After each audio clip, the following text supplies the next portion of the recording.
৯৬ বছর বয়স, যেখানে জীবনের শেষ প্রান্তে পরিবার পরিজনের সান্নিধ্যে আরামাইশে থাকার কথা, সেখানে রাস্তার ধারে ডাব বিক্রি করে জীবন জীবিকা নির্বাহ করছে বৃদ্ধ আব্দুল মজিদ। ৯৬ বছর বয়সে আমি কর্ম করে খাচ্ছি, কেউ কাছে আমি হাত পাততে যাচ্ছি।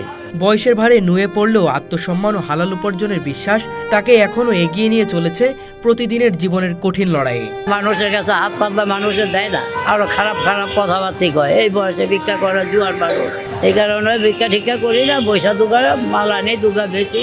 শরীরটা আর আগের মতো কাজ করে না, ঘাড় বেঁকে গেছে বয়সের কারণে, কথা বলতেও বেশ কষ্ট হয়, কিন্তু তবুও থেমে যায়নি আব্দুল মজিদ। করতে তো হবে একটা, কেউ তো আবার কয়দিন খাওয়াবে? আপনার কাছে গেলে আপনার হয়তো 1 মাস বা 15 দিন খাওয়াবেন, তারপরে হয়তো আমার অসুখ বিসুখ হইলো আমার, তখন আমি এখন তো ঘর থেকে বের হতে পারছি, তখন তো ঘরের থেকে বের হতে পারবো না, তখন কি করব? তখন কে খাওয়াবে? কোনো ছাউনিবিহীন প্রচন্ড রোদ বৃষ্টি উপেক্ষা করে সারাদিনে মাত্র 2 থেকে 3টি ডাব বিক্রি হয়।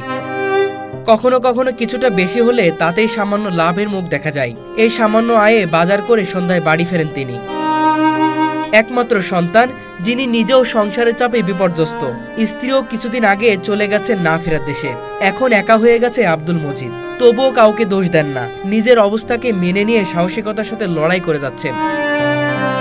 5 ওয়াক্ত নামাজ পড়েন তিনি, কখনো মিথ্যা কথা বলেন না, বিশ্বাস করেন হালাল উপার্জনে বরকত আছে, তাই শত কষ্টেও কারোর কাছে হাত পাতেন না। তিনি বলেন, আত্মসম্মানই মানুষের আসল ধন, কষ্ট হোক তবুও হাত পাতবো না কারোর কাছে। আব্দুল মজিদের এই জীবন আমাদের শেখায়, চেষ্টা আর আত্মসম্মান থাকলে বয়স কখনো বাধা হতে পারে না।